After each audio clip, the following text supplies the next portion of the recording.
todos. Bienvenidos a esta mesa redonda de políticas de la OEA sobre perspectivas económicas de América Latina 2013, políticas de pymes para el cambio estructural. Señores representantes permanentes y alternos, observadores permanentes, señor Mario Pezzini, director del Centro de Desarrollo de la Organización para la Cooperación y el Desarrollo Económico, señora Inés Bustillo, directora de la Oficina de Washington de la Comisión Económica para América Latina y el Caribe, señora Sharon Cross, secretaria de Desarrollo Integral aquí en la Organización de los Estados Americanos, distinguidos panelistas, señor moderador, amigos y amigas todas, bienvenidos. Para nosotros es muy grato realizar esta 50ª mesa redonda de políticas de la OEA, en las que presentamos el informe Perspectivas Económicas de América Latina 2013, Políticas de Pymes para el Cambio Estructural, que fue elaborado conjuntamente por el Centro de Desarrollo de la OCDE y la Comisión Económica para América Latina y el Caribe. El Centro de Desarrollo de la OCDE es un vínculo entre sus miembros y las economías en desarrollo y emergentes. Promueve el debate y la búsqueda de iniciativas gubernamentales que permitan resolver los nuevos problemas globales y hacer frente a los desafíos del desarrollo. La OCDE y la OEA han venido colaborando durante varios años en la promoción de este tipo de informes que nos ayudan a mejor formular o apoyar a los países para una mejor formulación de políticas públicas en la región. Y qué mejor que esta mesa redonda para habilitar o abrir el espacio para que CEPAL también nos acompañe, no solo por la pertinencia de su trabajo al contribuir en el desarrollo económico de América Latina y el Caribe, coordinar las acciones encaminadas a su promoción y reforzar las relaciones económicas de los países entre sí, sino porque también nos permite que tengamos una mayor y mejor coordinación en los esfuerzos y emprendimientos y al mismo tiempo también generar sinergias con otras agencias, tanto de Naciones Unidas como del sistema interamericano.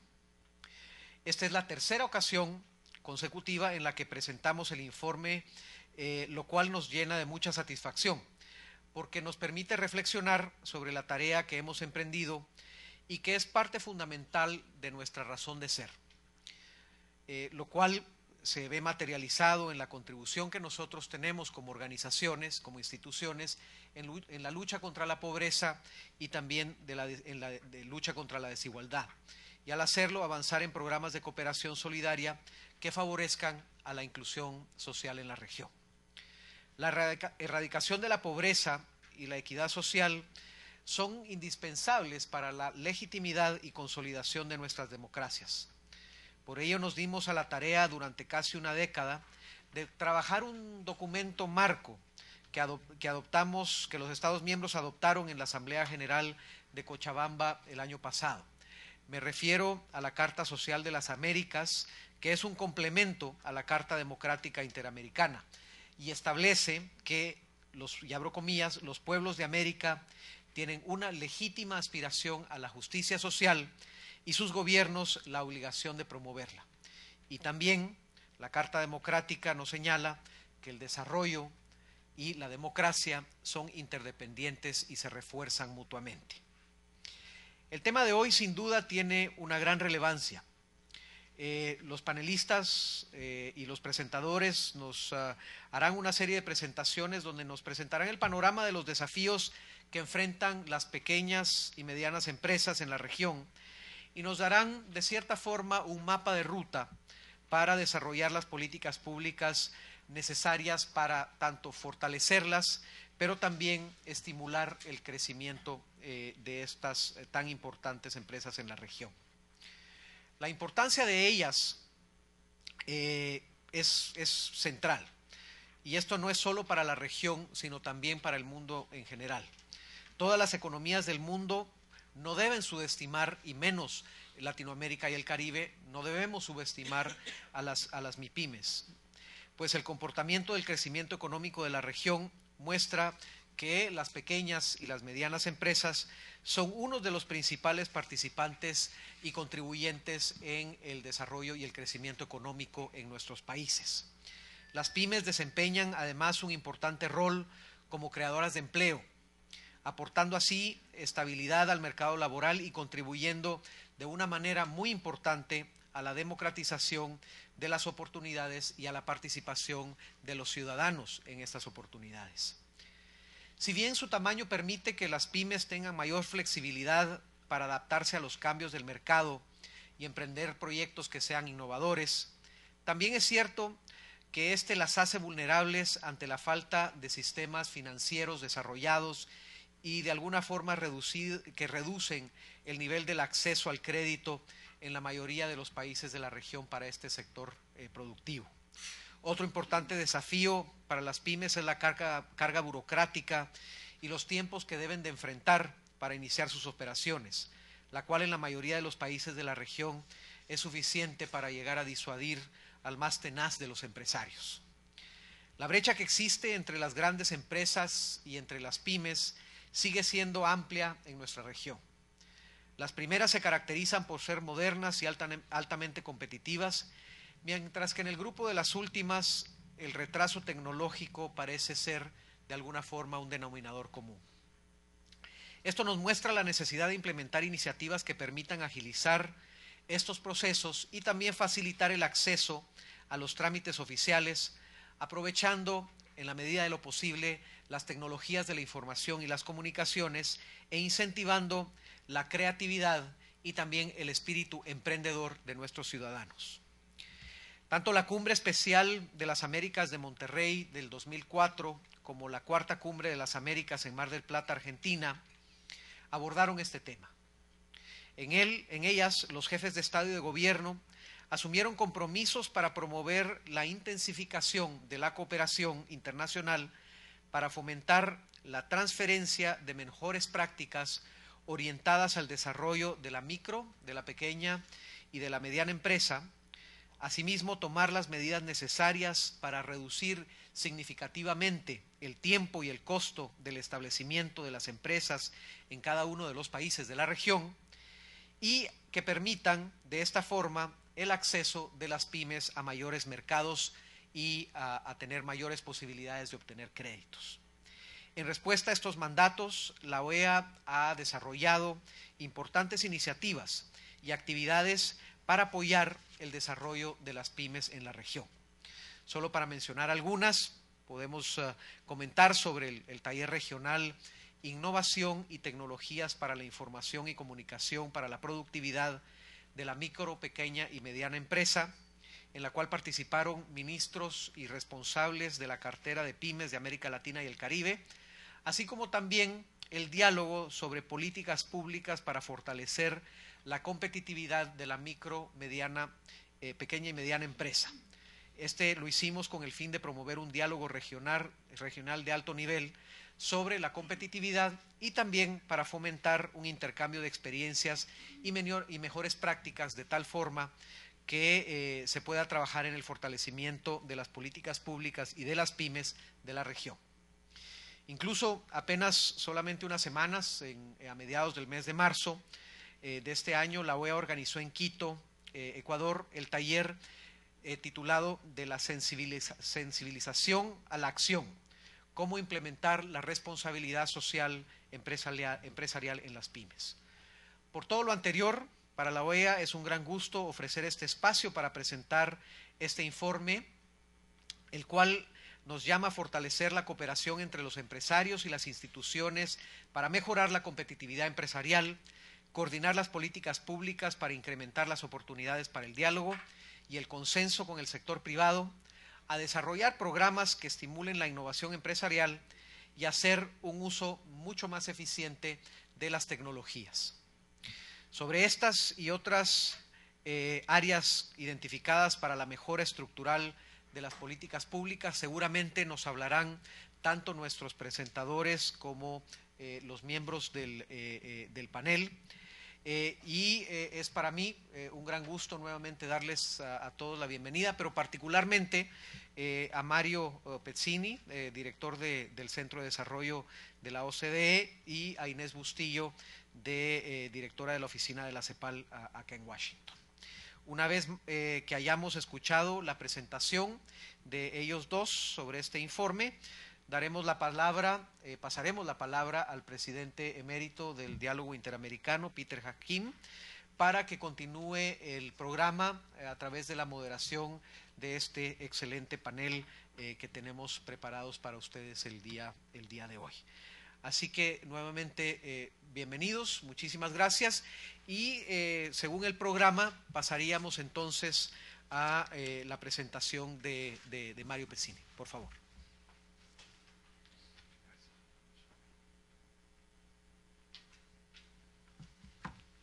Buenas tardes.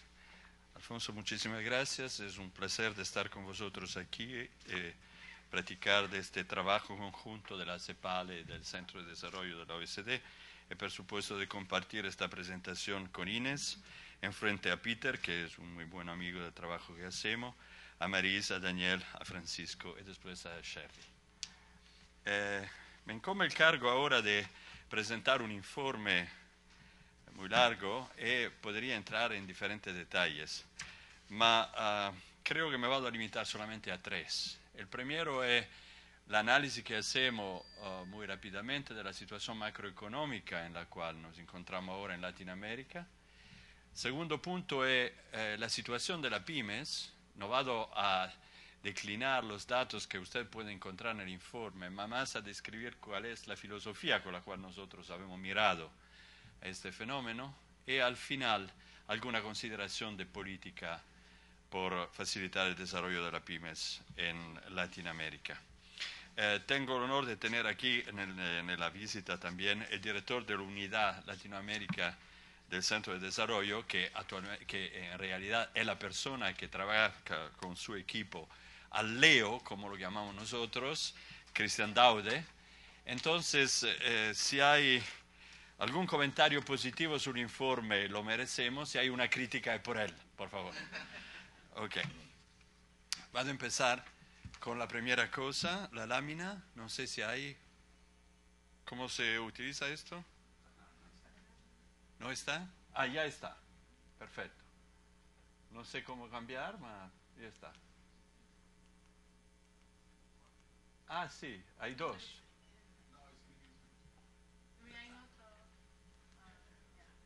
Sí hay, si no podemos ir a las ideas, que es la cosa que cuenta más que los cartoons.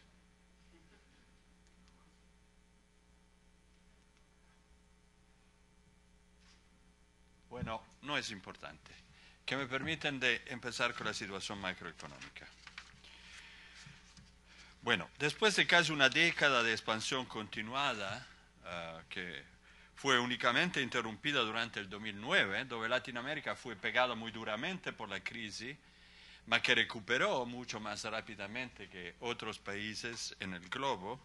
La proyección más reciente indican por el PIB regional una crecida de 3.2% en el 2012 y de 4% en el 2013, lo que significa una deceleración y una caída de la inflación, ma al mismo tiempo una situación que en mucha parte, sobre todo en el norte del Atlántico, se puede mirar como un éxito.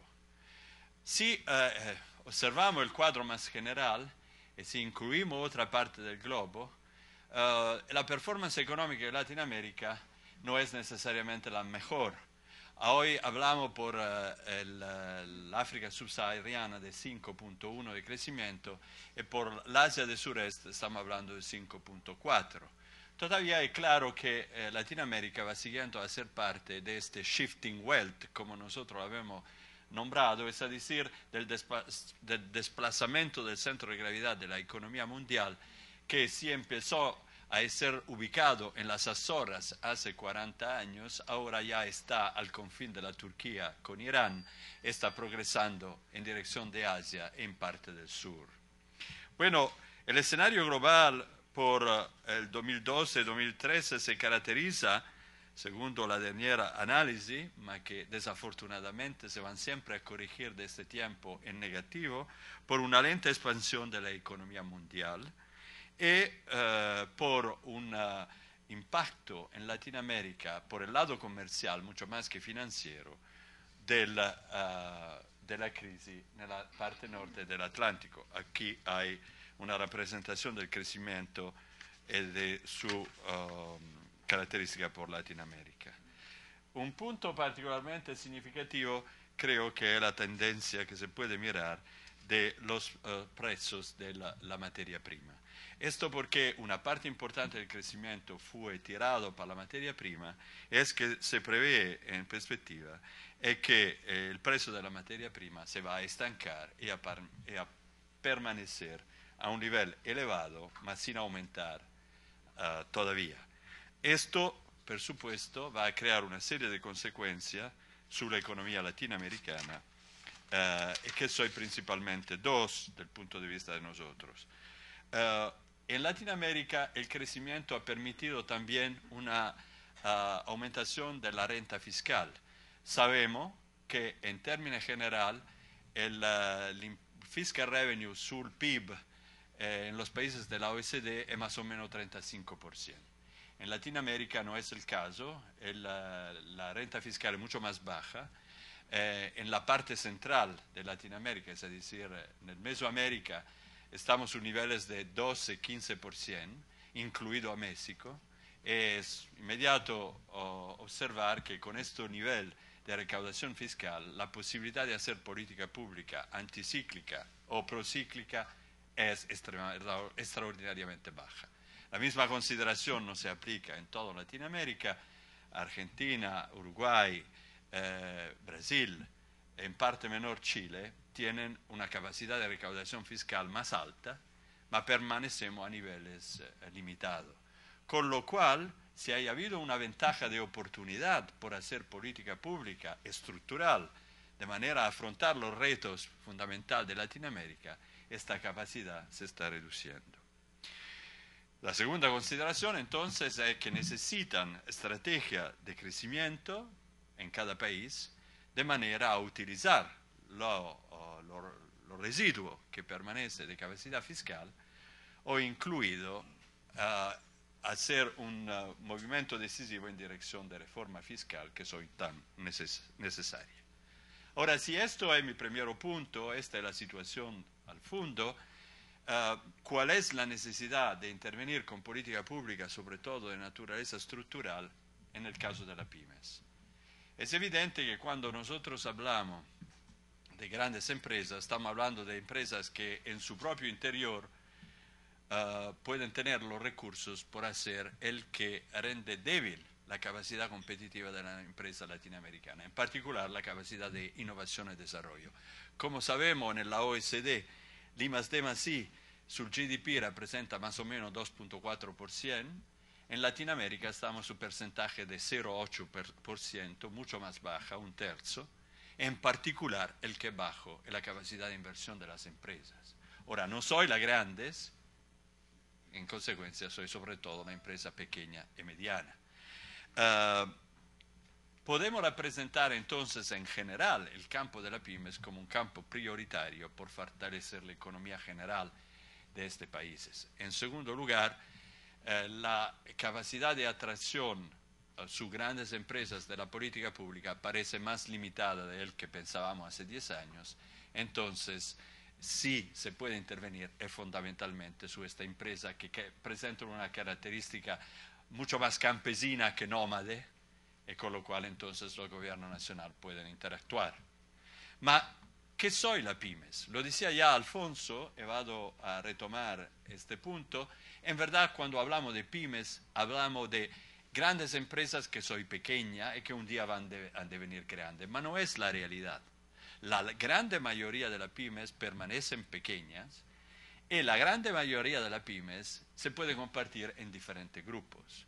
Normalmente reagrupamos en este contorno empresas que son artesanos que no tienen formación, solamente su trabajo, artesanos que tienen tecnología universal que le permite de responder a la diferente demanda de un mercado local, no muy diferenciado y que entonces no se especializan, empresas que no tienen relación con otras empresas, pero que compiten una cerca de la otra, como todos los artesanos tradicionales. Estamos hablando de productores de madera que pueden hacer un día una cama, el otro una cocina. Por supuesto, no llegamos a los niveles de especialización que permiten un proceso industrial mucho más competitivo, que se realiza solamente cuando uno hace solamente una componente de un producto en el marco de una cadena global de valor. Un segundo tipo de pymes, soy pymes que soy proveedores que trabajan solamente por unas grandes empresas, como tal tienen su decisión de inversión y de exportación definida por la madre empresa, y que en verdad pueden tener la misma tecnología, pero muy poca capacidad de evolución individual. Y al final hay un tercer tipo de empresas que en verdad producen de manera muy especializada una componente del proceso productivo, que cooperan con otras del mismo tamaño o diferente por hacer un producto final que él se vende sul mercado internacional. Este tipo de empresa tiene la misma tecnología de la grande. Este tipo de empresa tiene muchas veces el empresario y el trabajador con un nivel de cualificación comparable al nivel de cualificación de las grandes empresas. Tiene una capacidad de innovación porque trabajando de manera especializada y modificando muchas veces la tecnología, el producto, aprenden. Y son empresas que en cualquier momento pueden también llegar a definir su propio catálogo y vender sul mercado internacional. Estos tres tipos de empresas no pueden recibir el mismo tipo de estrategia de desarrollo, darse el mismo tipo de estrategia de desarrollo, y la política pública no puede direccionarse a esta empresa en la misma manera. Vado entonces a llegar al tercer punto, que es qué tipo de política se puede hacer en este marco. Yo creo que por muchos años nos habíamos equivocado pensando que el problema de la pymes era su tamaño.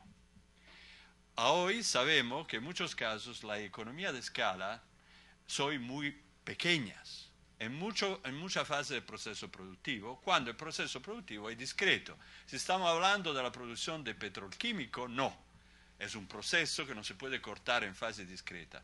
Ma cuando estamos hablando de la producción de industria ligera, como puede ser el calzado, los muebles o el textil, es decir, sectores que muchas veces son hechos por empresas informales, y bien, en todo este caso, la posibilidad de ser competitivo es muy a portada de mano, y muchas empresas pueden obtenerla.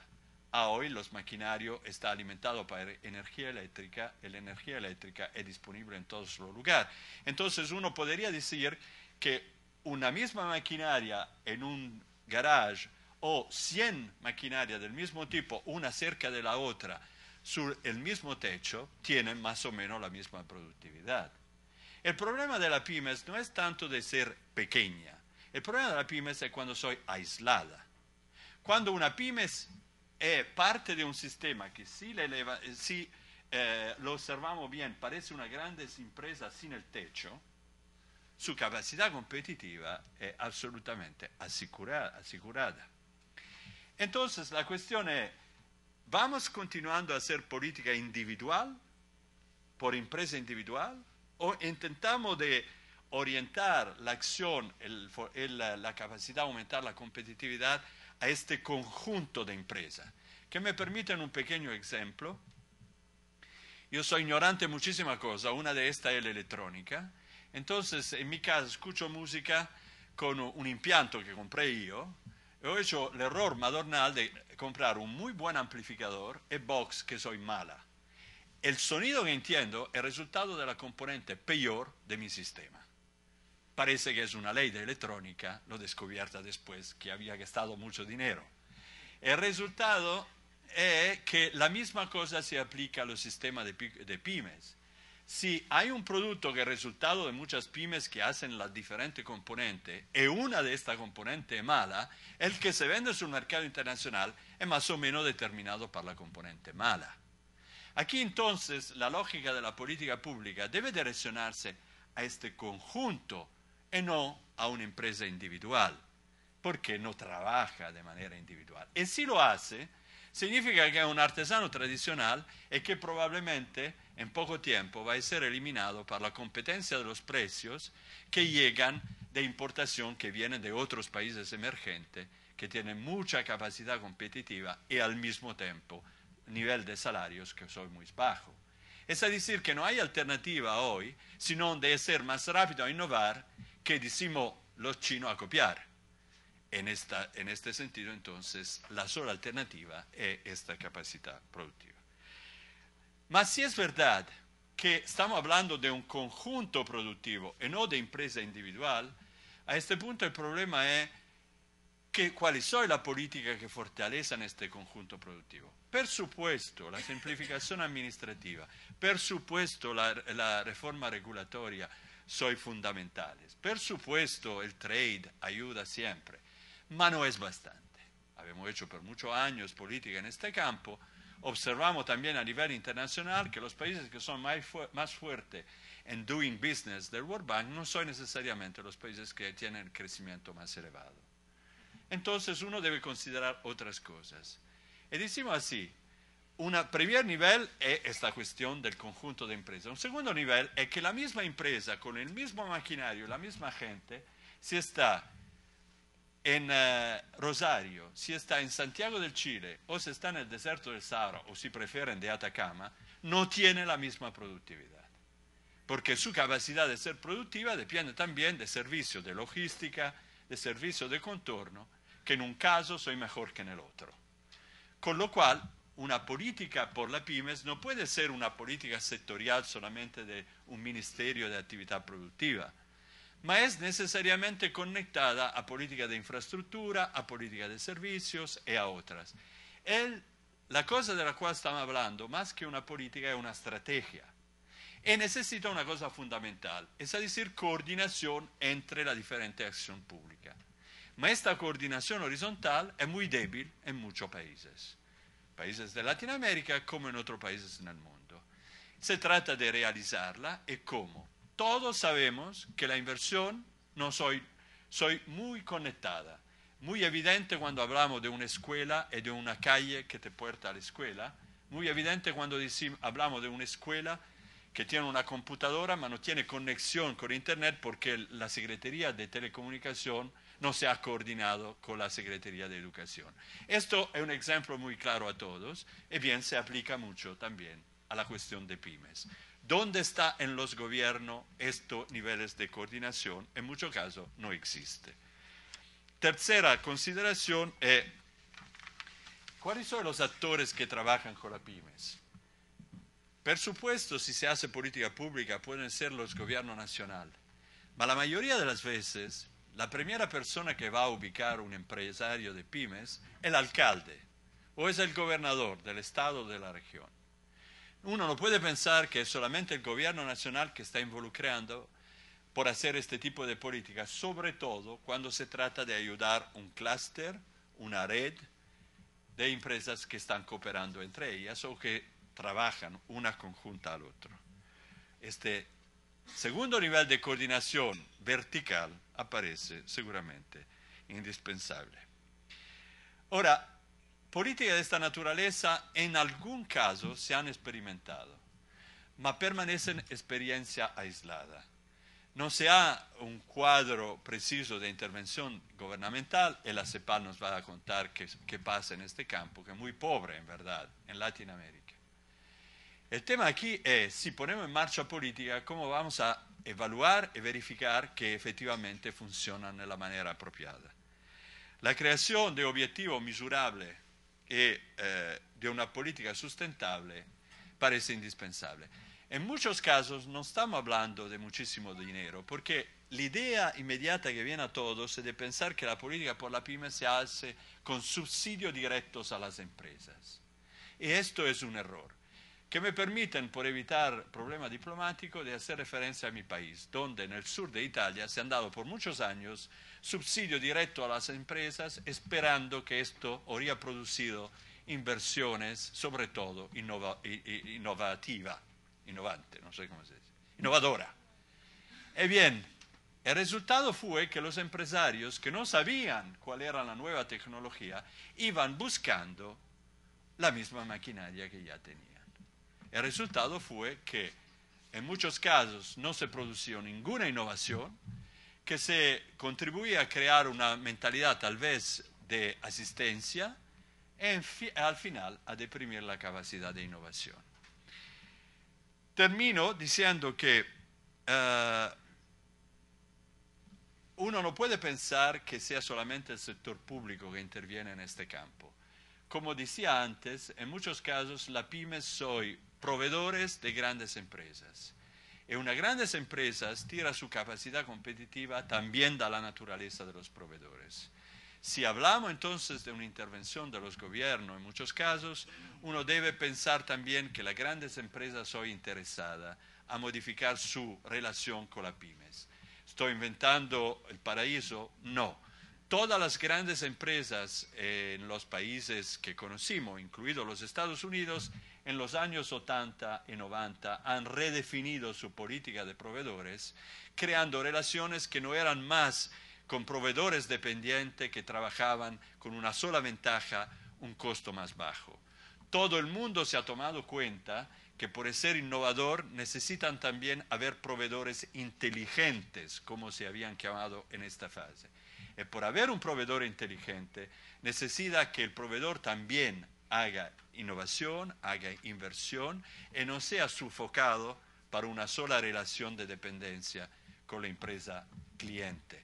Como tal, por ejemplo, se introducieron a los Estados Unidos, en muchos casos de grandes empresas, límite a la cantidad de trabajo que le se daba a un proveedor particular, hasta el 40% de su valor añadido o otro tipo de mecanismo de esta naturaleza. Entonces, el punto que nosotros queríamos hacer como filosofía general, estamos a su disposición por el comentario después de la intervención de mi compañera de la CEPAL, es que las pymes pueden ser una herramienta fundamental por la competitividad de un país. Las pymes pueden ser una componente crucial de la cadena general de valor, pero no podemos ir siguiendo a considerar las pymes como si eran solamente artesanos tradicional, que se ayudan simplemente protegiendo su mercado local e eventualmente dándole algún subsidio, porque en este caso practicamos una política que es seguramente una política social de asistencia, no es una política de desarrollo sustentable. Muchísimas gracias.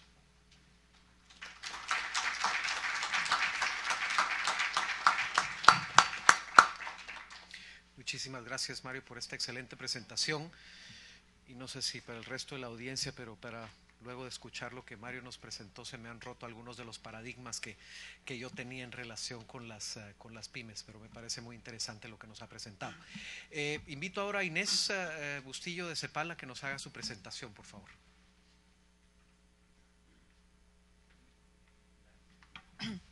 Bueno, muchísimas gracias y es un gran gusto estar esta tarde con ustedes, gracias a la Organización de Estados Americanos. Es un gusto compartir la presentación con Mario Pezzini y con los colegas del panel. Transmito también un saludo muy especial de Alicia Bárcena, la secretaria ejecutiva de la CEPAL, y de los colegas de la División de Desarrollo Productivo y Empresarial, que fueron quienes con Cristian y el equipo y Mario trabajaron directamente en este informe. Como bien dijo Mario, las pymes son actores fundamentales en el ámbito de lo que es lo productivo, la competitividad, etcétera, como bien lo describió. También son actores fundamentales en lo que es la parte social y actores fundamentales para vencer algunos de los desafíos en materia social de la región. Como bien sabemos, en los pasados años han habido logros muy importantes en materia social, en materia de reducción de la pobreza, inclusive en muchos países en materia de mejorías en la distribución del ingreso. Pero la pyme puede jugar un papel fundamental en el futuro hacia la mejoría aún mayor de lo que son los desafíos sociales. Una de las frases que nos gusta repetir constantemente en la CEPAL es que no es solo en lo social donde se juega lo social, es decir, que muchos de los avances sociales en el futuro van a depender de lo que sucede en materia de lo que es el ámbito productivo. Y como bien estaba diciendo Mario, y es conocido por todos nosotros, la pequeña y mediana empresa a nivel mundial, pero obviamente en la región es una pequeña y mediana empresa de baja productividad, es una pequeña y mediana empresa informal que convive con empresas de mayor tamaño que tienen acceso a tecnologías que son tecnológicamente muy avanzadas. Y en la región, básicamente lo que caracteriza la situación de las empresas de distinto tamaño es una gran heterogeneidad estructural, más que en otras regiones del mundo. Por ejemplo, una de las cifras que bien destaca el informe es que cuando uno mira la productividad de la pequeña y mediana empresa, esa equivale entre un 16 y 36% de la productividad de las grandes empresas. Cuando uno compara eso con otras regiones del mundo, por ejemplo en Europa, la productividad de la pequeña y mediana empresa es un 63 y 75% de la grande. Es decir, las diferencias de productividad en la región, la gran heterogeneidad estructural que sufrimos es parte importante del problema y tiene grandes implicaciones para no solamente la eficiencia, la competitividad, etcétera, sino que tiene grandes implicaciones para los objetivos sociales. Ahora, obviamente en el informe se destaca muy bien que eso es algo a lo cual la política pública debe responder.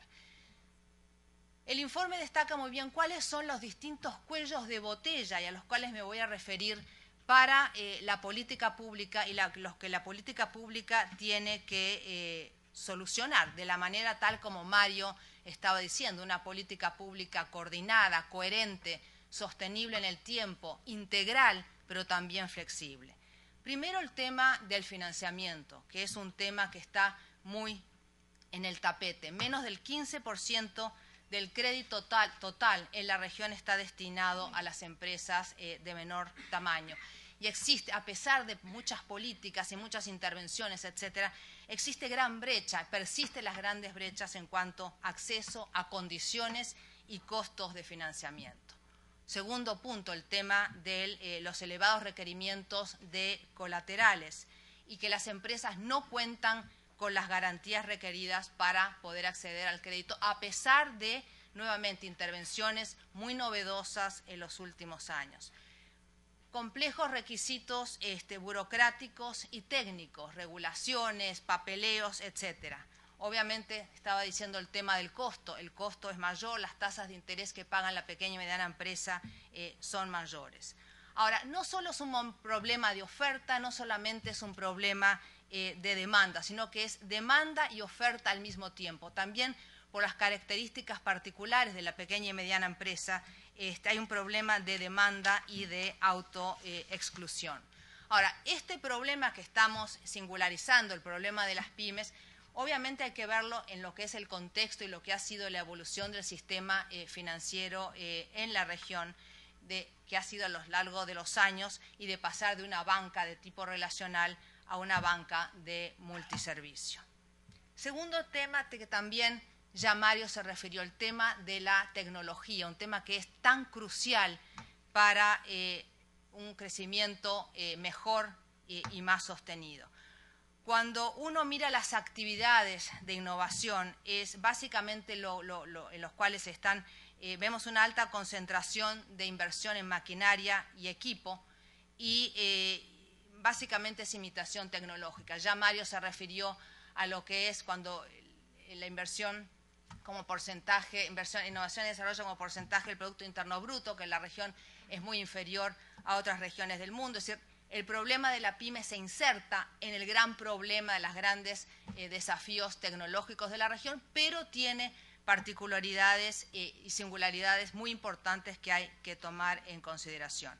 Obviamente los costos, el riesgo de la innovación es importante y más es peor para la pequeña y mediana empresa que para las grandes.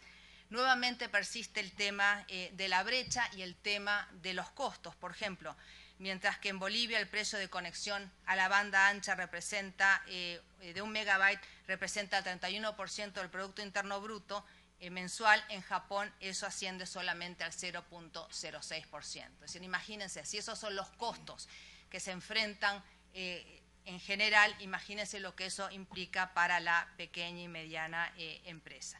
Es decir, nuevamente, ¿cómo atacar el problema y la importancia de tener empresas que sean más innovadoras, que puedan incorporar tecnologías de punta? Es a través de políticas integrales, de apoyo a la innovación, de apoyo a la integración de los sistemas nacionales de integración. También un tema que justamente en el informe que se publicó el año pasado conjunto, el tema de la vinculación universidad-empresa, los sistemas de innovación son cruciales. El tercer tema que también se puntualiza como un gran escollo en el informe es el tema del trabajo calificado, los bajos niveles de formación de la fuerza de trabajo y del empresariado en general. En el caso de la PYME, por ejemplo, es clarísimo cómo esto incide, obviamente, en la capacidad de productividad de la PYME. Por ejemplo, la deserción escolar y la baja calidad constituyen una barrera brutal para aumentar la productividad. En América Latina, un 46% de la fuerza de trabajo llega como máximo a la educación secundaria y un 12% a la terciaria. Cuando vemos con otras regiones del mundo, por ejemplo, con la OCDE es 55 y 24% respectivamente. Se puntualiza lo que es la brecha de capacidades, es decir, esto es también un tema que ha estado muy en el tapete últimamente.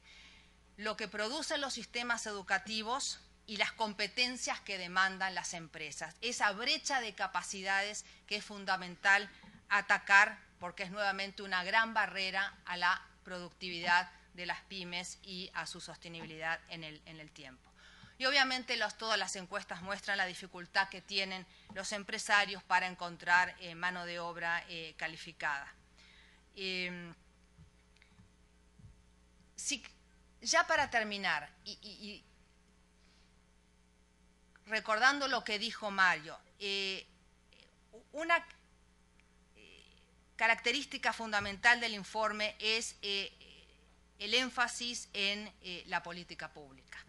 La necesidad de política pública, políticas de desarrollo productivo, necesidad de política industrial coherente, una coherencia entre lo que son las políticas industriales, de formación de los recursos humanos y también con las políticas macroeconómicas y comerciales. Es decir, cuando uno mira la historia reciente de la región, las pasadas décadas, no es nuevo tener política de pymes. Es decir, ha habido a través de los años políticas de apoyo a las pymes. Pero tal vez lo que queremos enfatizar hacia el futuro es el tema de acciones, la necesidad de acciones coherentes y sostenidas en el tiempo, la importancia de fortalecer las capacidades institucionales para mantener, coordinar y ejecutar estas políticas, la flexibilidad de las políticas para adaptarse a los cambios de las estructuras productivas, así también como las especificidades del territorio y los espacios subnacionales. Es decir, cuando hablamos de política, no solamente hablamos de política nacional, sino la importancia de mirar también dentro de los distintos territorios y lo subnacional. Terminamos obviamente con un optimismo. Creemos que se puede hacer y que la política pública y el Estado, obviamente, en una alianza estratégica con los otros sectores de la sociedad, con el sector empresarial, con la sociedad civil, lo pueden hacer. Muchísimas gracias.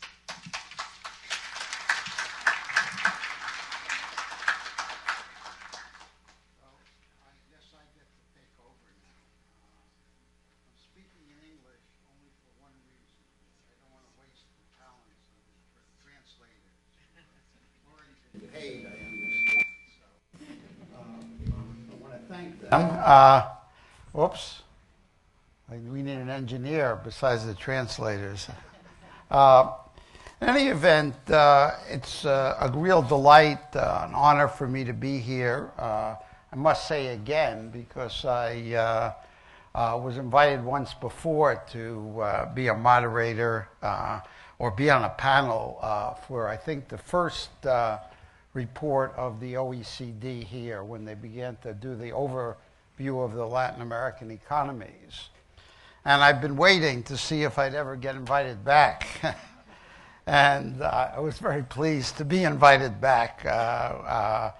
In any event, the idea of this panel is to sort of respond to the report, to respond to what Inez and Mario have said, and try to generate a conversation here. Say, imagine yourselves all around a round table is the idea here. And I want to suggest that we might start the conversation. I'm going to have you all think about this. Is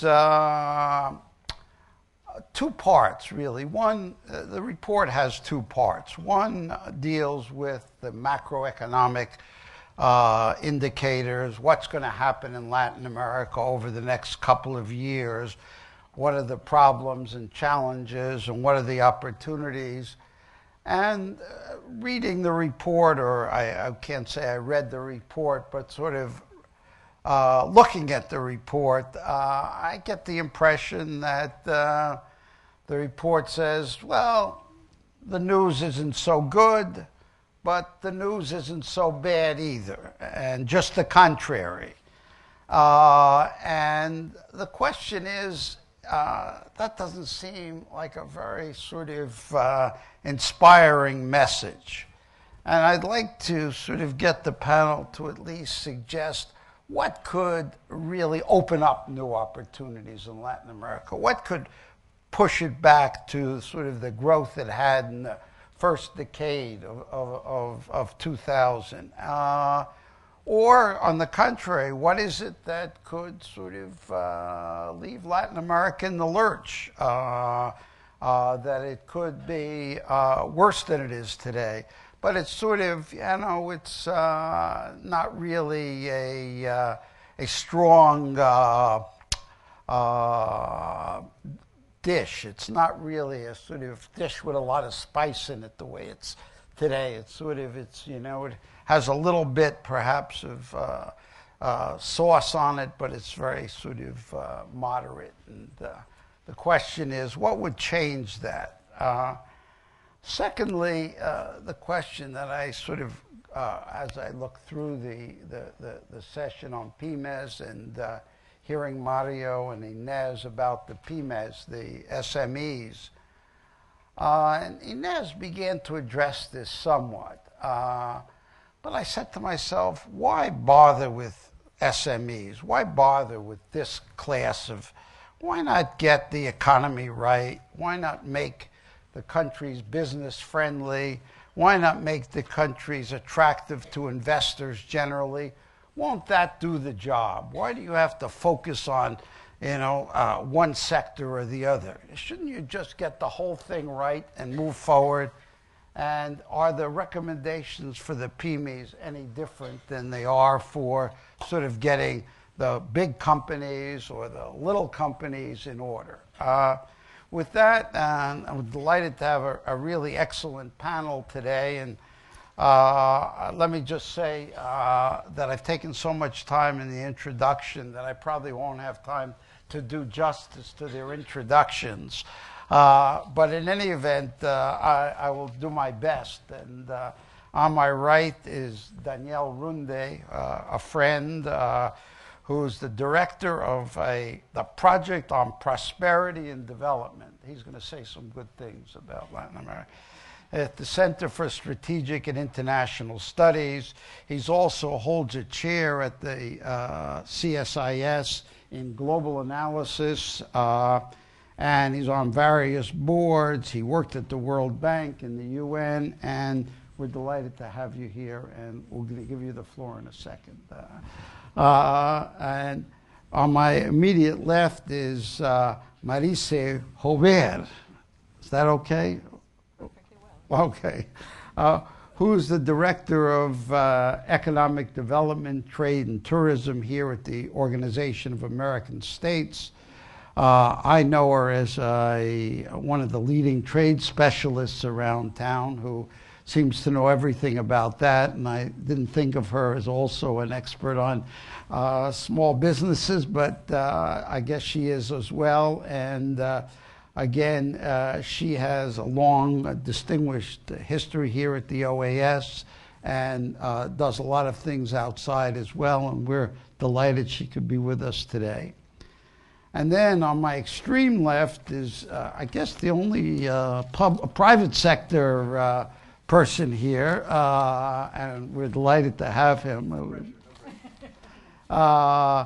He's Francisco Santero, is that good? Who's the Director of Customs and Regulatory Affairs in the Latin American Division of Federal Express. And I could go on. He's been on the board of the Association of American Chambers of Commerce, or at least the advisory board, if not the full board. And I really don't have to say very much more for somebody from FedEx, because you know they deliver. So,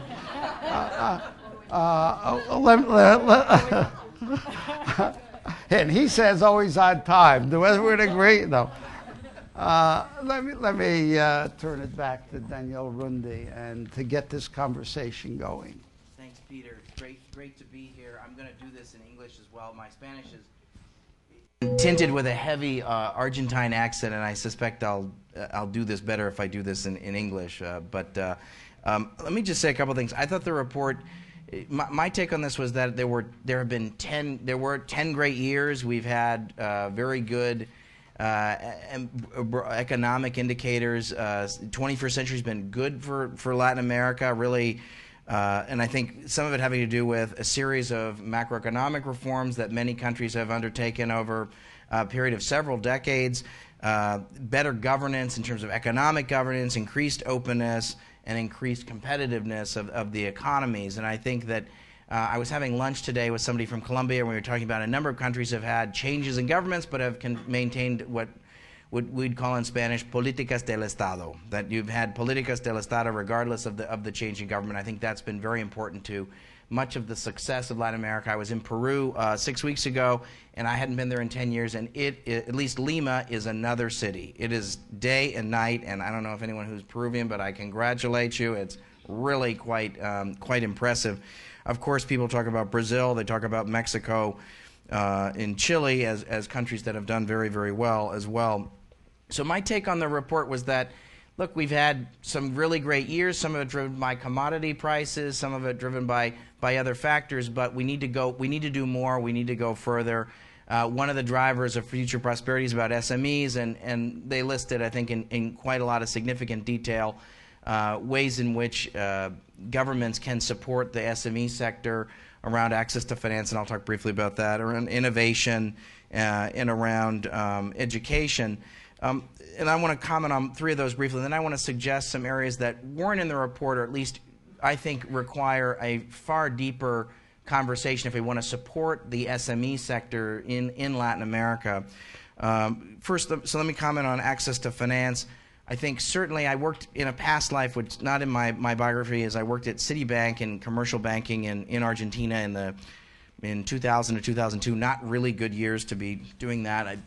But what was fascinating was if you're a commercial lender in a country where the government is doing a lot of deficit spending, it means that you're going to crowd out financing for companies, and you're going to crowd out financing for mortgages, and you're going to crowd out financing for SMEs. So part of it is getting the macroeconomics right, and it's not that fun if you're a banker to have to work with companies that are it's easier. You're very risk averse, and you want to do trade financing to Coca-Cola. That's something that's much more comfortable and easier to do. So there is some discussion in the report about risk mitigation, but I do think that, and I want to come back to this, about this issue of formality and the enabling environment that I think requires a much longer conversation. There's also discussions in the report about innovation and ICT. I think that's great. I think one area that isn't in the report that I think would be interesting is looking at the issue of intellectual property. How do you protect, if you're going to have a sophisticated engagement with ICT, or you're going to have clusters or parts of the economy that have to do with technology, then intellectual property and not copying stuff from other parts of the world and then using it, I think is something that people, as part of development, is going to be a challenge, especially for middle-income countries. So I think this is going to be an increasing challenge for Latin America, as you have some parts of an economy that are culture-based or exporting music or more sophisticated parts of the tech value chain come to Latin America, where at the same time you have pharmaceuticals that do knockoffs, or you have folks that are selling knockoffs of various things. That's not necessarily something that's going to attract investment, nor is it also going to encourage certain parts of the economy that you want to diversify away from, say, commodities, et cetera. And on education, I want to say something a little bit controversial. I am very skeptical that you're going to see higher education reform in Latin America. I'm extremely skeptical of the publicly funded free universities in Latin America, where it takes 8 years for somebody to graduate. They're highly politicized. They're very hidebound with centuries of bureaucracies. I think these institutions are in very big trouble and are doomed to fail, and maybe someone will correct me, but my experience in the region is that these are, for the most part, very hidebound and rigid. They're always asking for more money from the state. I think the report talks about that. I think there may not be that much more. There's certainly not a lot more. There's not a lot of foreign assistance for higher education. The traditional donors want to give money to basic education because they see free higher education as a subsidy for the middle class and upper classes in these regions, regardless of the economic benefits of having a highly educated workforce. I think where the big opportunities on education training are not trying to fix these very broken and dysfunctional free public universities where it takes 8 years to graduate. It's creating the enabling environment for private universities and creating a system of tertiary education that's akin to what happens in Germany or what happens in community colleges, and having off-grid workforce training for companies and sectors, and I hope we can talk about that as well.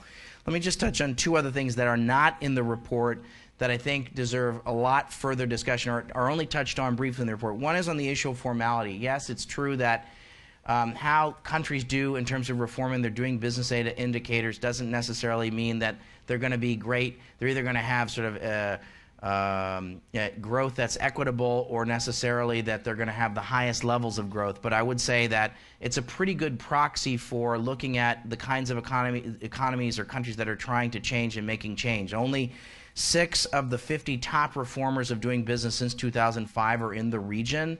I think that's something. I think that's a bad thing. I don't think that's a good thing.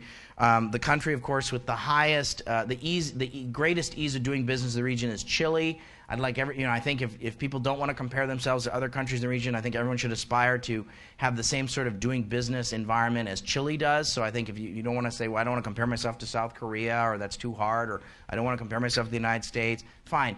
But compare yourself to Chile, and I think we should make Chile the benchmark on this. And some people say, oh, it's the Southern Cone, and they always do everything right there. Well, I mean, there are a number of countries that have made changes in Uruguay, the Dominican Republic, Mexico, I think it's Guatemala, are the others that have also made significant reforms in the last 5 years. And I specifically highlight Uruguay, which is a center-left government, so this isn't about right or left. This is significant, a well-known center-left government that has made a significant series of changes to make it easier for businesses to start. And so I think it's not about right or left, or that this is some sort of a conservative project or not. It's about making it easier for businesses to operate. And I think the importance about formality is something else. If you believe in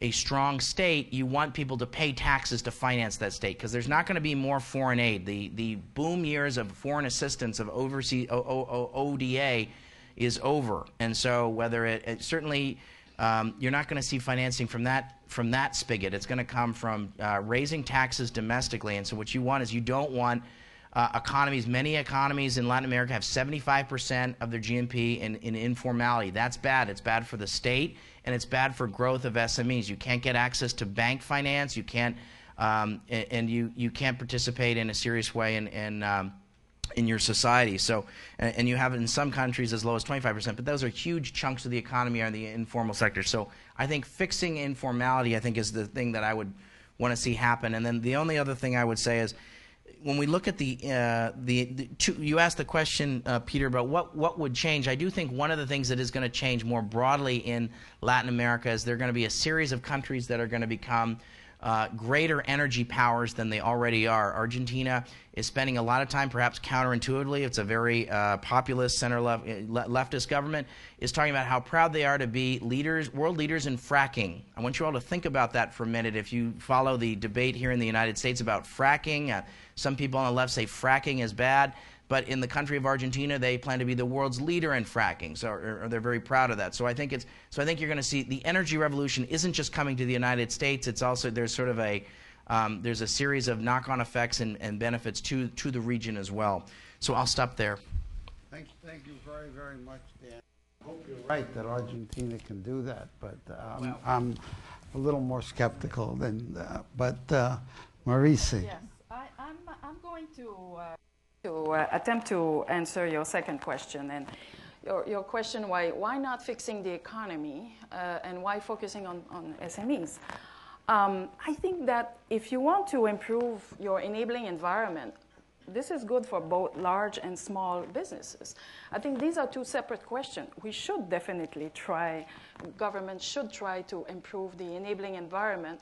And in the report, one of the issues that was mentioned is the issue of infrastructure services. I think, Dan, you covered this a little bit. But if you don't have financial services, telecom services, energy services, transport services that are efficient, then it is a tax on the whole system. But here, so of course, this is a separate conversation, but this is something that should be done. Now, if we focus on SMEs, then maybe the first question to ask is, why am I here? What role can an organization like the OAS play in SME development in the Americas? What is it that we do? What is it that we can do? And what is our value added? I think these are very relevant questions. So the OAS, we know the OAS as a political organization, as a hemispheric forum. Therefore, the OAS is a place, a forum where member states can come together to actually do something that more and more they want to do, which is share best practices and exchange experiences. If we think about cooperation is changing. You said there's less money. There's less money. Donor money is less donor money. Therefore, less free money. So what is it that countries are looking for?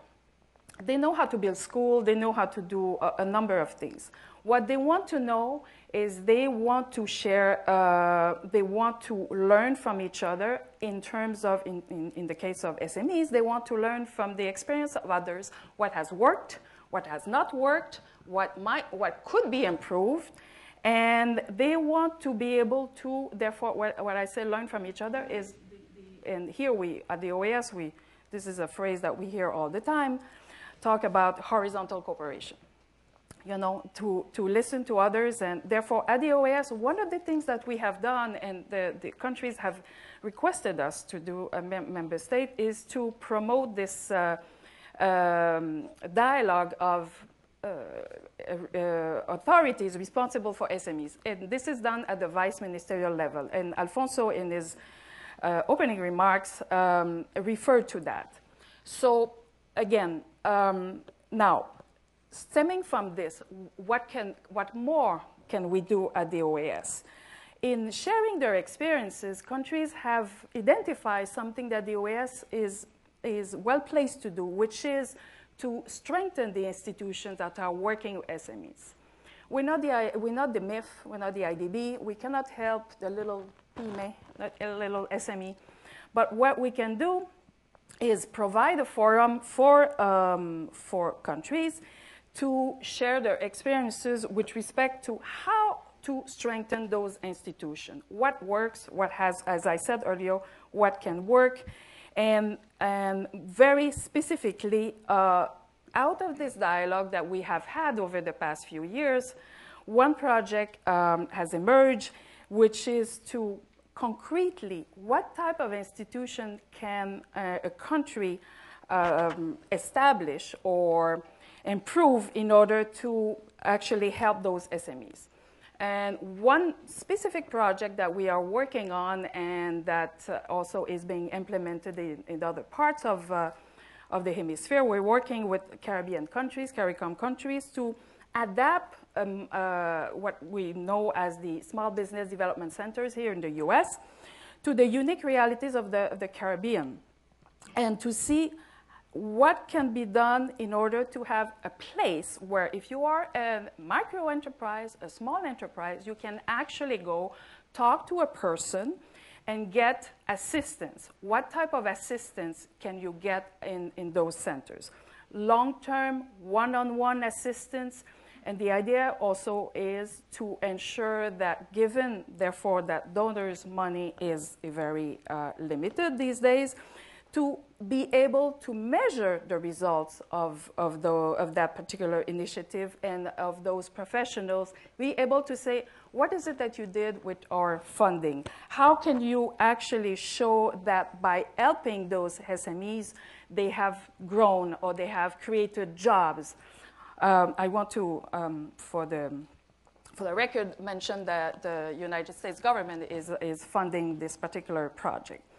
And then another thing also that stems from this is that so it's really at the micro level in that sense, you know, but it is to ensure that we, countries not only can learn from each other and can become, these centers can be more efficient, can deliver services that are more effective, more efficient, but it is to try to see how we can link those SMEs that are, let's say, in the Dominican Republic to those that are in Honduras or to those that are in Brazil. How can they trade with one another?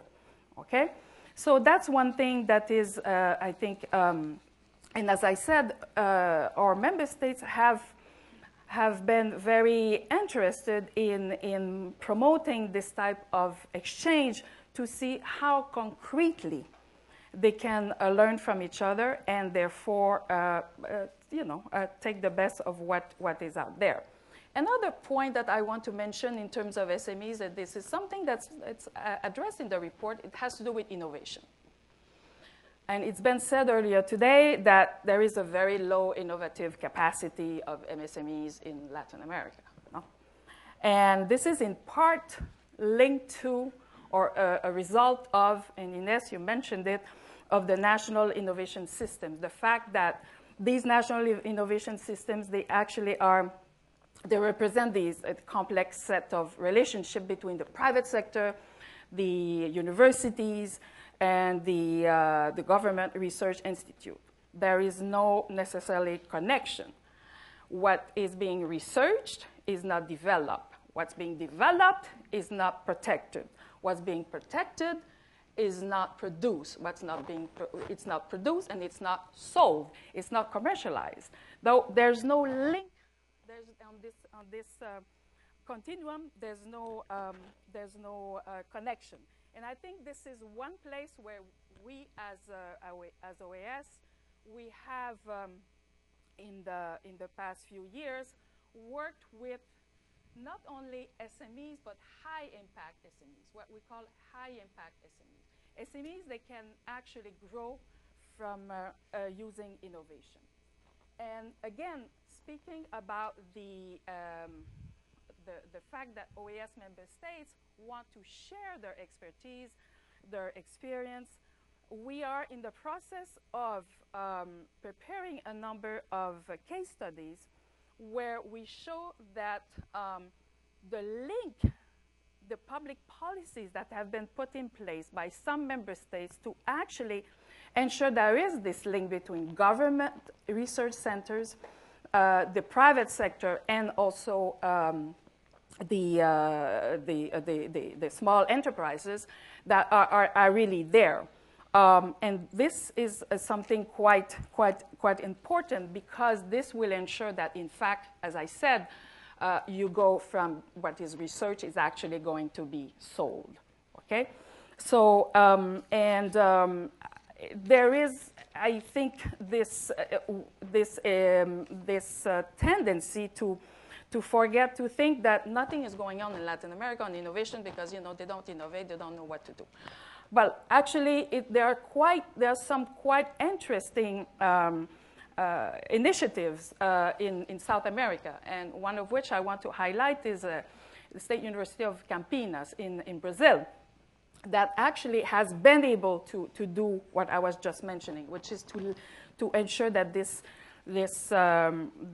link between the invention and the commercialization is there. Now, who gets the patent? Is it the inventor or is it the university? Well, it varies from country to country, and it depends. At the University of Campinas, what they have done is to say, well, maybe the inventors are not really ready to actually commercialize themselves. So we're going to have the patent, but we will give you royalties. Well, it's a way to do it. There are other ways to do it too, okay? But what is important is to ensure that something is being done. So these are very concrete programs or initiatives that are actually, I think, we need to highlight because there's more going on than what we think. And what we want to do here and be a forum to actually provide this information and see what, again, I've been repeating myself a little bit on this, but what one can learn from one another. Thank you very much, Maurice. Very, very interesting. Turn to the private sector. Francisco. From FedEx, if I don't deliver my comments within the time deadline, you all get your money back. All right. Actually, we'd like, as FedEx, on behalf of FedEx, I'd like to congratulate the organizations that have put together this study. We have a selfish interest in SMEs. We would like many more SMEs as our customers. The customer makeup in Latin America, we do have SMEs, but I must say that the preponderance of our customers are the larger companies, and we would very much welcome many more SMEs as our customers. We have recognized this for many years, and we've had a series of programs dating back at least 10 years, where we provided incentive programs, we provided workshops, trainings, job aids to prepare international shipping documents, etc. One of our worthy competitors, whose name I will not mention because I heard this was being streamed, but one of our worthy competitors even had a recent contest to reward innovative SMEs, and I think that's a great program. FedEx and companies like ours provide physical and digital networks to access, to allow companies to access the global supply chain. There's so much talk today about the importance of supply chain, and small and medium companies can provide either a final product or a component, to serve that supply chain. So we are there to provide that support. We do, again, a lot of outreach, a lot of education, and I think that's an important contribution that we make in this factor. I know Daniel mentioned the role of trade, and I think that the successful FTAs that have been completed in the region and some of the structural improvements that come from there, come as a result in terms of customs requirements, customs procedures, are very positive. And I think that as an express company, we are always emphasizing the importance of trade facilitation, making participation in international trade easier, simpler, and, thanks to us, perhaps faster. But trade facilitation is very important, and I think that if it's easier for companies to participate in international trade, it will be, again, another incentive for them to engage globally. And global engagement, I think, also has the benefit of motivating innovation. So very important. I think there's also a link here, trade infrastructure. There was a mention of Campinas, and Campinas is one of those clusters. I'm going to mention a little bit more about that. But again, the report does refer to clusters. I think it's a very important reference there. One of the things that we've seen I've seen in my time in this role, and well over 17 years, is that the relationship between government and the private sector has changed dramatically. It's gone from an adversarial relationship where we were the enemy and they were our enemy, to one where we are partners, collaborators, and a cooperative relationship. And I think that in terms of the recommendations of the report, the fact that the relationship has changed so dramatically will be a huge benefit and will allow the kind of interaction and support from the government to the private sector, even at the smaller level, that is so necessary. Another thing, Daniel mentioned the informality. And one of the things that we emphasize all the time in terms of, say, environmental regulations, the development of authorized economic operator programs, that's very popular now in the region, which we support very, very strongly. Authorized economic operator, it's a way of recognizing compliant traders, companies that participate in international trade in a compliant but also secure manner. There are requirements to participate in these programs, and one of the things we recommend is that the requirements be gradual. Don't impose something too strict, too onerous, too expensive from the beginning. And I think that this also applies to SMEs as they move from the informal sector to the formal sector, make the rules easy for them so that it's not easier to avoid them, but that so there is inclusion. I know that the report focuses on inclusion.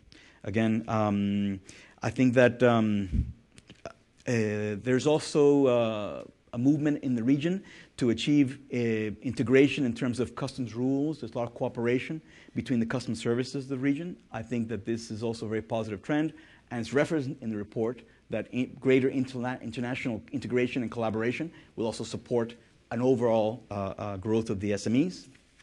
I think that going back to the clusters, I know that there's an academic from North Carolina, John Casarda, who invented the concept of the aerotropolis. Campinas, Viracopos, is a perfect example of an aerotropolis where you have the university, the services, and I think that the ability of SMEs perhaps to cluster, to operate close to these clusters will encourage them to allow access to transportation, logistics, and related services. And again, we play a role, but so do the universities and all the other things that they can access in a cluster of that nature. So again, access to logistics clusters. We get a lot of complaints from companies in the further inland that they have a very high cost of reaching country airports and seaports, and any improvement in the infrastructure that allows them easier, less expensive access, I think will also help SMEs in the interior. Again, in conclusion, I'm thinking about my time, FedEx and companies like ours can help businesses to build strong, nimble supply chains and facilitating, I think, innovation and access to new markets and create really the environment for SMEs to grow and prosper, something we benefit from as a company, and we welcome strongly. Thank you. Thank you very much. You beat the clock. I think we're now opening it up for your comments, questions. Oh my goodness, I didn't expect to see this. Why don't we start on the left?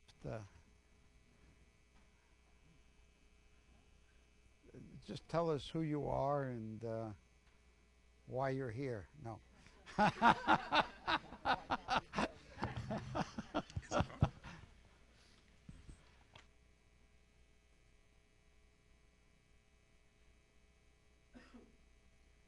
think we'll take like 3 or 4 comments and then we'll... I was just about to indicate that it was possible for you to hear me without the mic. My name is Hubert Charles. I'm with the Embassy of Dominica. I was going to say, if the discussion had continued in Spanish, that I was going to do this in English. But I'm pleased. You were going to do it in Spanish. Later I will do it in Spanish. Why am I here?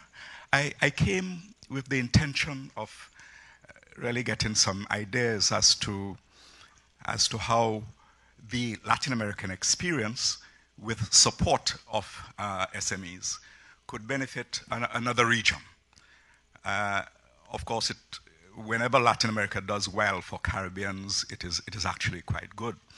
You may not know this, but we have a sense that our future is vested with your success. What I wanted also to find out was whether the report dealt with the question as to whether the policies because we are talking about policies. We're talking, of course, about state policies. Whether any of the territories that were covered by the report provided examples of state policies for SMEs which allowed them to expand beyond Latin America. In other words, whether the political reality in which we are in, which is a stronger integration between Latin America and the Caribbean, whether that goal is being pursued through policies that allow SMEs to not just simply to expand, but to see their world, to see their markets, to see their investment possibilities, not just in terms of Latin America, but also in terms of the wider American framework. I hope that was That's clear. a good question. In any language. Please. Hi. I'm the permanent observer of Italy to the OAS, and I have a question to Director Pizzini, of course, who's Italian as well. You will answer it. Oh, okay. Well, anybody else can answer. Any languages. Well, Italian might be difficult to be understood by the audience.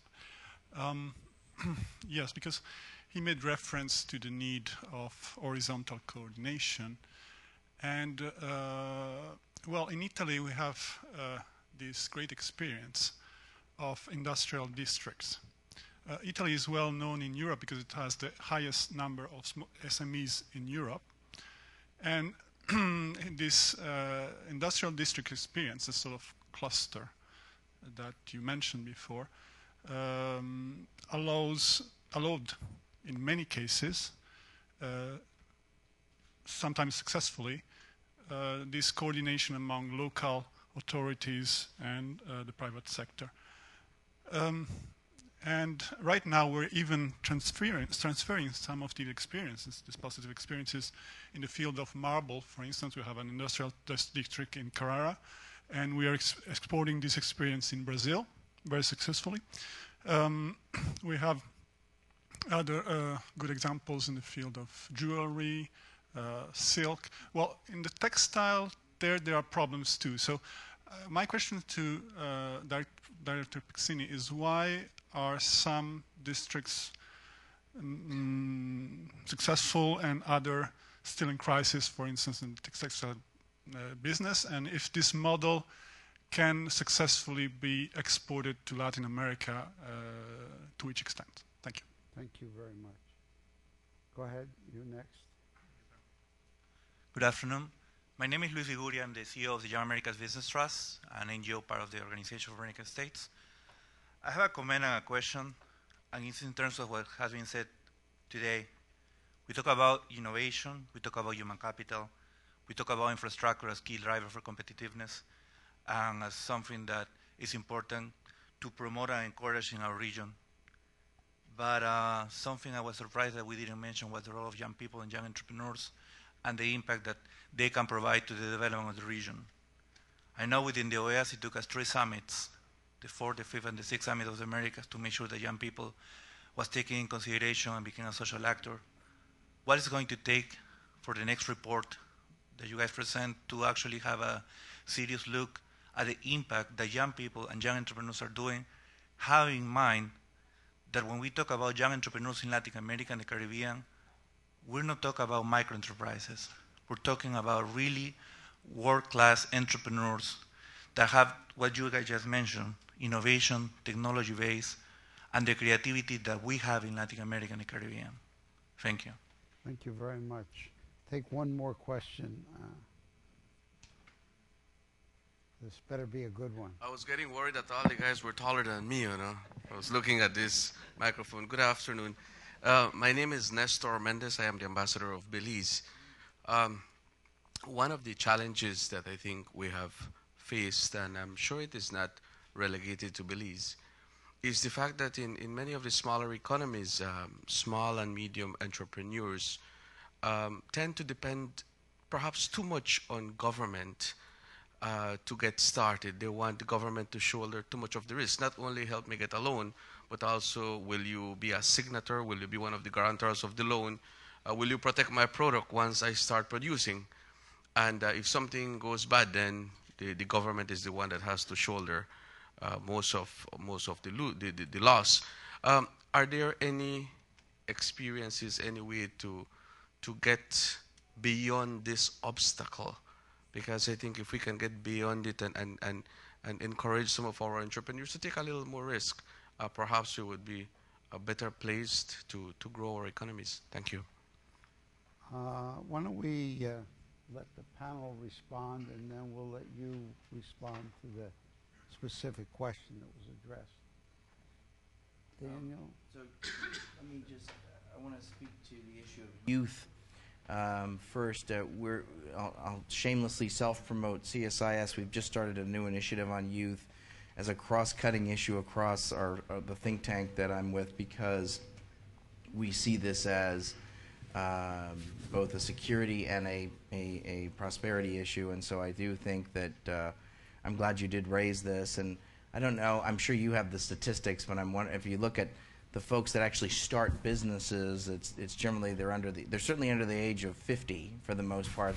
And so there is an issue of, if you, in addition to creating the enabling environment to allow people to start new businesses, but also to participate in the formal economy, many of them are younger people, and if we think youth in a broader sense. So I do appreciate you raising that.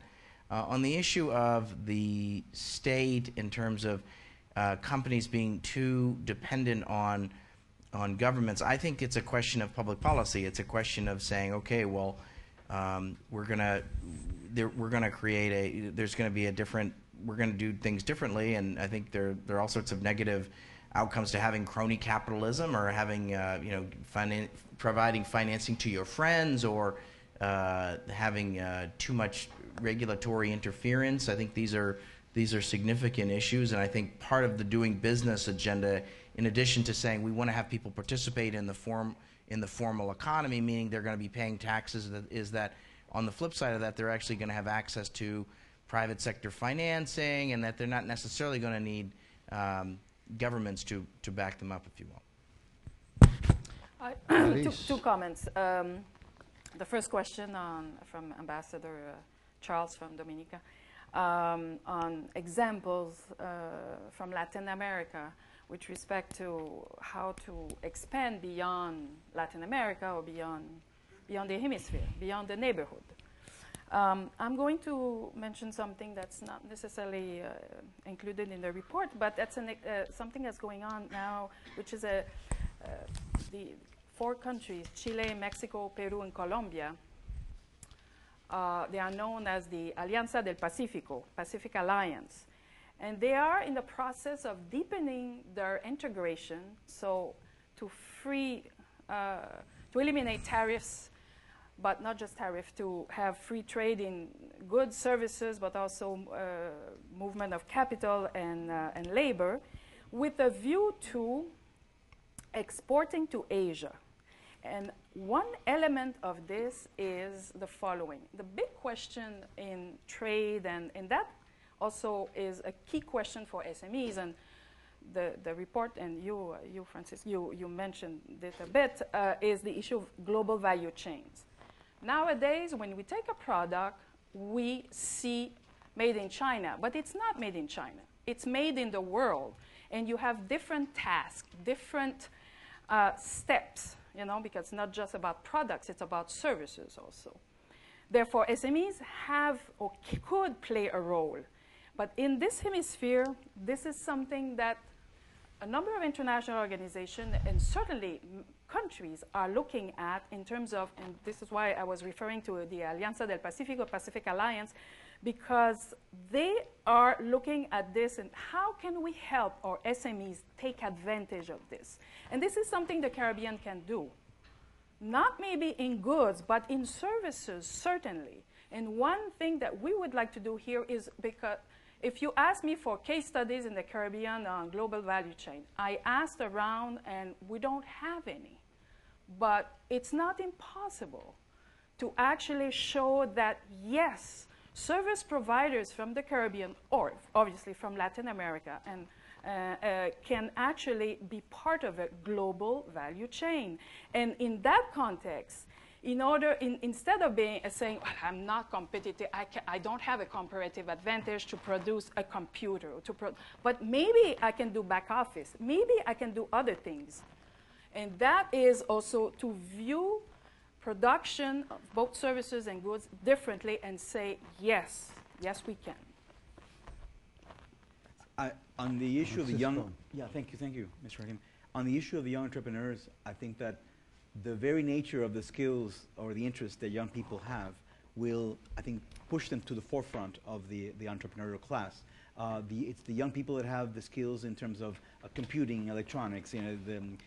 I think that the use of internet is very high in Brazil and in most of Latin America, and I think that those skills will be critical to the young entrepreneurs. I also think that Latin America, especially Brazil and Costa Rica perhaps, but throughout the region, there's a lot of interest in sustainability. And I think that you're seeing a lot of emphasis from many quarters, European customers, in terms of sustainable supply chains. So if these young entrepreneurs recognize these trends or understand the technology, the workings of this, I think that they're better placed than most to be the true and successful entrepreneurs of the future. On the issue of the Dominica and the link, again, very much in connection to your response, the value of FedEx is the network it creates. So I think that participating in those networks in whatever way adds to the value of the chain is I think, the focus area. Thank you. Thanks, Francisco. Mario, or wherever you like, in whatever language you like. I will try to answer some of the questions. I'm sorry about my colleague here on others. And Ines told me, don't speak about the youth because it doesn't concern you.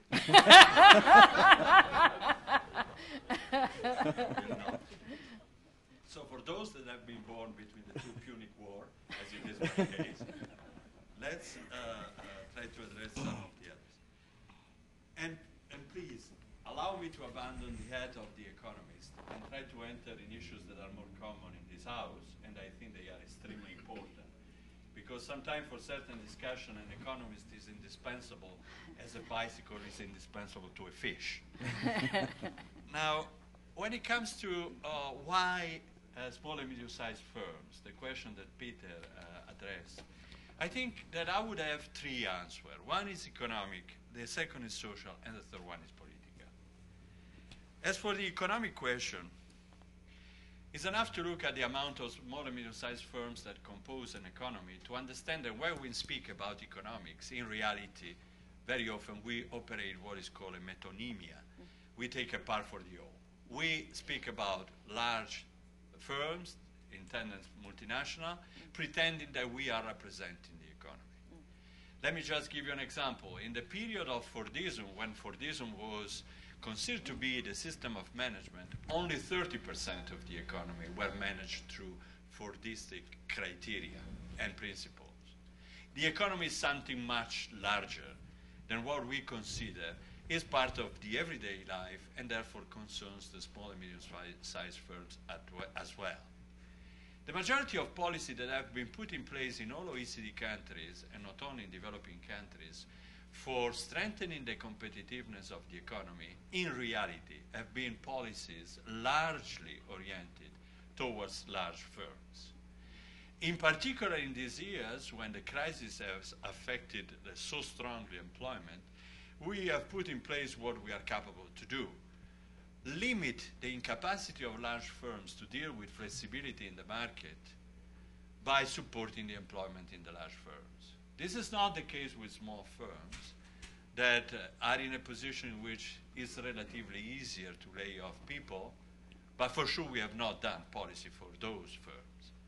I would also argue that a large part of the traditional schemes to intervene on finance, to intervene on education and training and infrastructure is in reality be driven by firms that by their size, it's not just political influence, are much more capable to capture public expenditures than small firms. As such, if we consider a whole economy as being an engine, we have to recognize that a large part of the cylinder of that engine are small and medium-sized firms. And if they are specific, therefore, we necessarily need to accompany the other existing measure of policy with appropriate measures that address this specific part of the economy. This will be my first answer. But my second answer goes also to what is a very important subject discussed when it comes to developing economies. And this is the fact that we are facing growing inequalities. By the way, inequalities are typical of developed economy as divided we stand. In reality, the level of inequalities is being reduced when it comes with differences in GDP across countries, but within countries, inequalities are growing, both in the United States, where we are at the level of 1920 inequalities. These measures of the OECD you can find in a report that is called Divided We Stand, or that we did a first time with a question mark, and then we studied further 3 years, and then we decided to remove the question mark because it was clear. But it's obviously typical of economies that are growing, where inequalities are growing at the same speed for traditional reasons, because wages don't move as there is a supply of labor that comes from rural areas, as it has been the case for many years in China or India, whilst opportunity for profits are increasing, and therefore inequalities grow. This form of relative poverty is a general concern of many governments, let's say the world as they are. Now, how can we address this inequality? Obviously, if we remove in a society and in an economy the middle size of the economy, that is actually small and medium-sized firms, we will further increase the polarization of a society. At equal level of GDP, a society which is composed by few large firms is much more unequal than a society in which you have same GDP, same amount of employees, but in many small firms, as the number of entrepreneurs will be higher. So there is any doubt that if we want to consider a crucial problem of the so-called middle income trap, which is the fact that society are polarized and polarizing even further, we have to take into account the issue of small and medium-sized firms. Let me recall a clear phenomenon in this respect. One day in my office came a colleague of mine in my center, and he came and he said, he was working on Africa. Actually, he's not here, but he was with us before in the White House. And he said, Mario, there is a country in North Africa that for 10 years was capable to have a growth of 5% a year. A country where the deficit was less than 3%, and where the debt was 42.8%. Let me say that these are performances much better than any European country, including Germany, and obviously better than the United States. Which country am I talking about? Egypt. He asked me. And I said, I don't know. He said, Tunisia, but before the Arab Spring. In other terms, despite growth, in that society there was something that obviously did not work. And growth and the wealth of the economy was not enough, maybe a necessary condition for stability, but not sufficient. And in fact, where the reaction came from the fact that many youth, fewer than in the past, because the family were not producing 7 children by woman as in the past to ensure their retreat, but they were just producing 2.1, less than in France, where this family were hoping that their child, son or daughter, could go in the labor market and find a good job. But it was not the case, because the economy was limited in the modern part to few oligopolies controlled by Ben Ali family, and the rest was the informal economy. Here comes the point. How can we have sustainable society, particularly in developing countries, if we do not ensure a middle class which is sustainable? Now, the middle classes that we have created up to now are people that have left the extreme poverty but remain extremely vulnerable. One of the Latin American economic outlook that we prepared 2 years ago was exactly on middle classes, and Christian measured the vulnerability of these middle classes. Now the World Bank is coming saying exactly the same we said 3 years ago. And the fact is that these middle classes remain vulnerable, very vulnerable. If we do not address those problems, well, we will see similar turbulences that we see in Tunisia, in Thailand. Who knows, maybe the students in Chile are a similar expression, who knows. And then I come to the third political issue. I had a chance to participate in some meeting of the so-called Club of Madrid, which is a club that gets together the chiefs of state that are now out of their job, great people, because they know a lot, but now they can speak. Before they couldn't. And now you can discuss with them. And what's interesting, in 2008, they wanted to discuss the political consequences of the crisis. We were discussing if the crisis was financial or economic, and where the bank or the sector and so on. The more enlightened people were discussing what are the social consequences of the crisis. They were much farther. They said, what are the political consequences of the crisis? And why so? I come from a country that many decades ago, but not that many in reality, was confronted with a totalitarian phenomena. And this totalitarian phenomena was a mass phenomena, and was in part the result of the crisis after the First War and the crisis of 29. The 29 was not the origin, but strengthened the phenomena. If we do not take into account this figure, social figure, the consequences may also be political and not necessarily positive. That's why I think it's particularly important to address small firms. Sorry for having left my hat of an economist, and probably I said very stupid thing, but I wanted to contribute to the real nature of this organization, which is to discuss also political matters.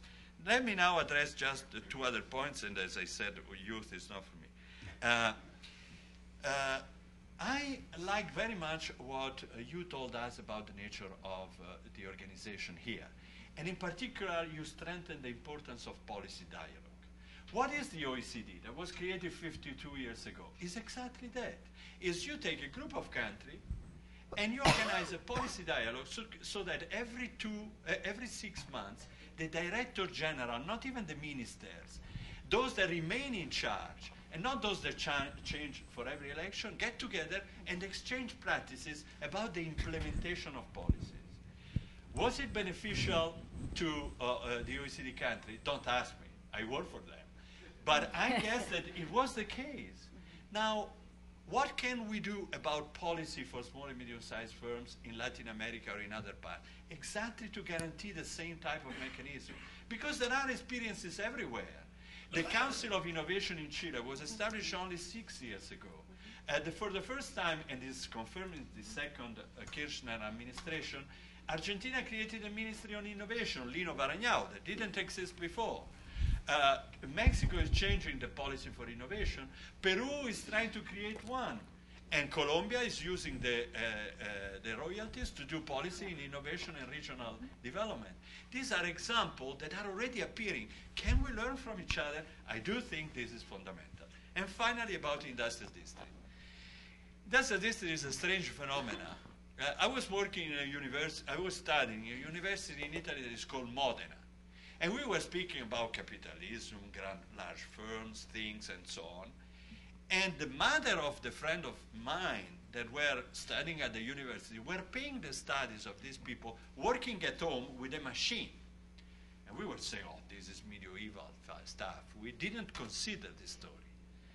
Now, this type of economy organized by small firms, people working in garage with a machine, in reality paid the bill of Italy that doesn't have oil, doesn't do the new technology fracking for the moment, and therefore these small firms grouped together were capable to guarantee development in Italy. In fact, in the region where you have these small and medium-sized firms, up to 3 years ago, the level of growth was 9% because we have a system of statistics that allow you to measure these things. And by the way, phenomena which is particularly interesting, these are the regions where the unions are the strongest. And as in Italy we have strong unions, it's probably one of the places in the world where the unions are strongest, and the wages are highest. As such, you cannot say that these areas are weak in competitiveness terms. They are not people that are in sweatshops. Still, these small firms are capable to compete. It's a very interesting phenomenon. Can we replicate it elsewhere? No. I remember I was 30 years ago in a group in international organization discussing about this issue. If you try to say, this is an Italian phenomenon, let's replicate elsewhere, the answer is obvious. We do not have the same history, the same geography that you have, and therefore you cannot reproduce it. But can we take as a source of inspiration from these experiences some element to apply to our policy? I think we can. And these are not Italian phenomena. They are Italian, Spanish, Turkish phenomena, Chinese phenomena, and so on. We are talking about small firms that specialize themselves and cooperate to each other. If you do knitting, there will be a firms doing knitting work, another doing cutting, another doing assembly, another doing ironing, and another shipping it away. You create a system, but it's not created, it just happened in that case.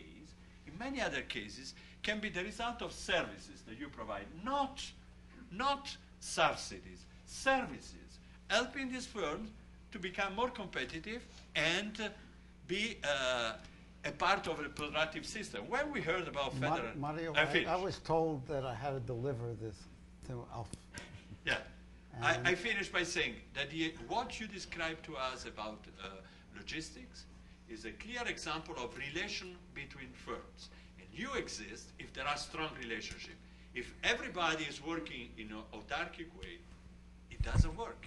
Thank you.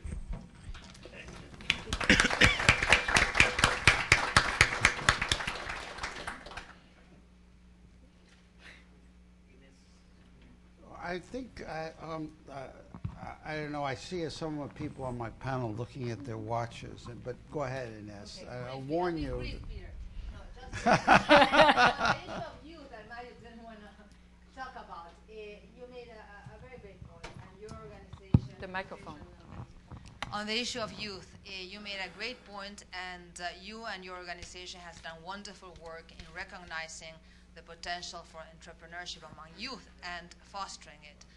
But at the same, and the report, of course, does not cover that. But at the same time, we have to recognize that there's some sense of frustration among many youth in Latin America because they find that the education system does not deliver the type of skills that they need to enter into the job market and to be the type of entrepreneurs that they would like to be. And it's not only the type of formal skills. At times it's just simple things that are very common here in the United States, just as teaching them how to network and having the opportunity of serving as interns in firms. So there's also need to highlight both what youth in Latin America can accomplish and has accomplished in terms of entrepreneurship, but at the same time, some of the vacuum and in which they find themselves to be able to accomplish that. On the issue of the ambassador of Dominica, you know, last year ECLAC released a study where we looked at exporting firms in the region and what has been happening in the past 10 or 15 years, how we have many more exporting firms, and also we looked at exporting firms by type of size. And of course, in terms of percentage, the small and medium enterprises have a tiny percentage in terms of exporting firms, but have a higher potential in terms of employment generation. Per dollar exported, they can generate more jobs than the larger firm. And at the same time, there's a high potential for them to contributing to regional integration, therefore, because they find themselves a lot in manufacturing, and therefore the issue of intra-regional trade and also participation in global value chains, there's a huge potential there.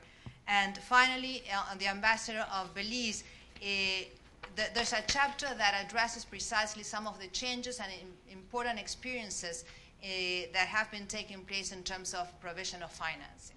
So. Yeah, I don't like to defer to youth. I like to defer to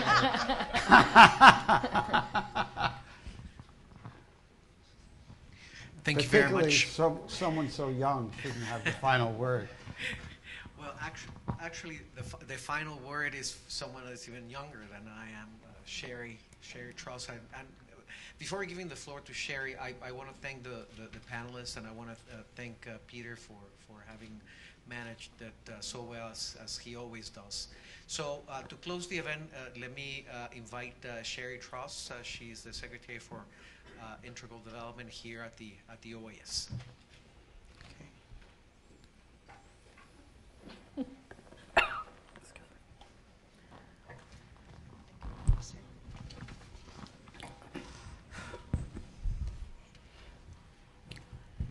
First, let me congratulate the OECD and CEPAL for this very excellent report. I had a chance to look at it this past week, and like Peter, I haven't read it in its entirety, but from what I have read, this I think is going to add very tremendously to our body of knowledge on this particular issue. I'd also like to thank the speakers, each of whom did a tremendous job here on the panel this afternoon, and to thank the Secretariat for External Relations, headed by Alfonso Quiñones, and for the hard work done by Jorge Sanin and his team for organizing this event. When we're talking about small and medium-sized enterprise, and we're talking about development in the Americas, this is basically what SEDI, the Executive Secretariat for Integral Development at the OAS, does on a day-to-day basis. And really the approach that we heard from many of the speakers this afternoon really emphasized something that for us is central. That when we're talking about the issue of development, we're talking about approaching this in an integral way. We're not separating out the factors. Because at the base, if we just look at human development, or we just look at SMEs, or we just look at education, we're missing a huge component. We've got to bring all of these things together in a way that's coherent and that makes sense. And I'd like to add something to what the OECD director said when he was responding to Peter's question about why SMEs. And he said, well, there's a political imperative, there's an economic imperative, and so on.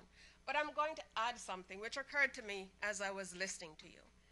And that is there's also a cultural imperative right now. Our culture has changed in the way that we look at business. Before, we were basically training people and educating people to be a part of the civil service and to get a job. More and more, we're seeing younger people entering into the workforce who are not thinking about getting a job. They're thinking about starting a business, and they're starting with small enterprises. And sometimes they stay small, and sometimes they become SMEs, and sometimes they become more than that. But the acknowledgement of the importance of SMEs for economic growth, I think, is absolutely critical.